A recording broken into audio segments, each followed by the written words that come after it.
Let's go. Yeah. So Zev, this year has been a very interesting and great year for you guys. Now the record might not show it, but you guys have been through a lot. Just talk about all the things that you guys have been through and how it has strengthened your team. Well, we've been all across the country this year. We've gone from Florida to Tulsa to Michigan State, and it's been a wonderful experience. We've gotten to know the guys really well. We've made relationships that will last a lifetime, and we're very confident with each other, being around each other. Our friendships have grown, and it's something that beyond the world of soccer is very important to us. Okay, so on the road specifically, you guys have run into a lot of problems with airports and hotels and delays. I can recall you guys were waiting in a gym or in a classroom for like hours waiting for a game to play, and you guys still had positive results out of that and played well in a lot of tough situations. Is that just how tough you guys are? Well, we have a motto which is the spirit of adventure. We're very welcoming to things that are out of our control, and there's nothing really we can do about that. And so we are aware that things might happen that aren't according to plan, and our job is to go on the soccer pitch and play the best we can.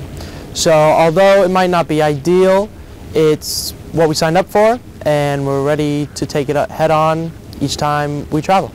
All right, so I'm going to talk more about the leaders now of the team. Let's start with Coach. What is he like? What type of guy is he, and what forced you or what drew you here? Because is there anything that he had to do with it? Mike is the reason I came here. Is the first reason I came here, I should say. He's a wonderful person. As a human being, he cares for you, he loves you, and then on the soccer pitch, he gets down to business and tells you what you need to hear. And in my first recruiting visit here, we lost to UIC, and the first thing he did was bring the recruits over. There was another gentleman with me, Diego Calix, who's also now on the team, and he brought us over and had us listen into his conversation. And I'd been to many other bigger schools where they had lost on my official recruiting visit, and they just ignored us.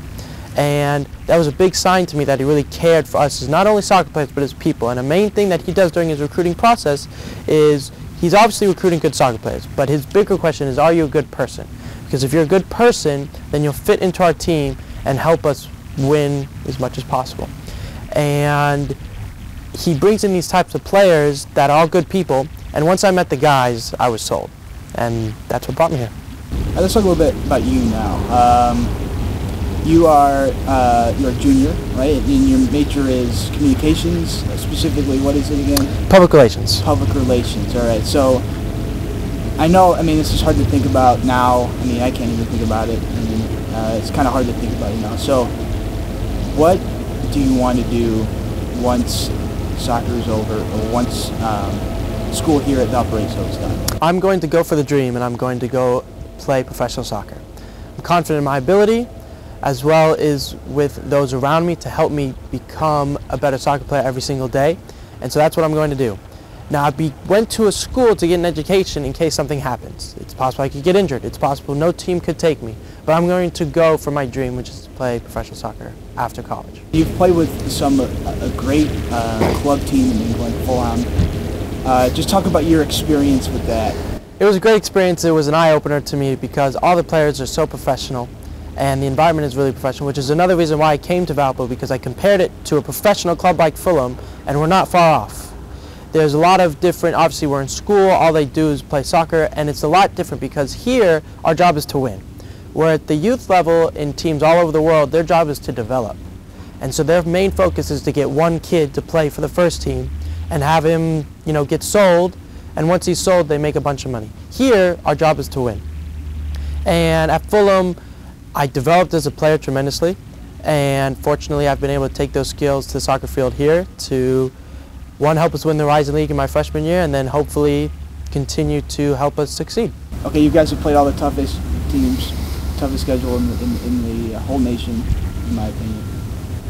Have you guys played your best soccer yet? I would argue that the other night, despite a mistake I made in the first half, We played some of our best soccer. We played against Michigan the other day. We lost 1-0 upon a mistake I made, which, you know, it's a team sport, but I take responsibility for it. And it was a poor decision. But besides that, to answer your question, we played, you know, step to step with Michigan. We were unfortunate to not score. We were unfortunate to not win and take something more from the game. But we played the ball really well. We know we can play. We're very confident, which is why we are very much looking forward to beating Detroit. Zev, thanks a lot. Yeah, it's been a pleasure. Thanks for having me. For Zev, I'm Tommy Mantice. You guys have a nice one.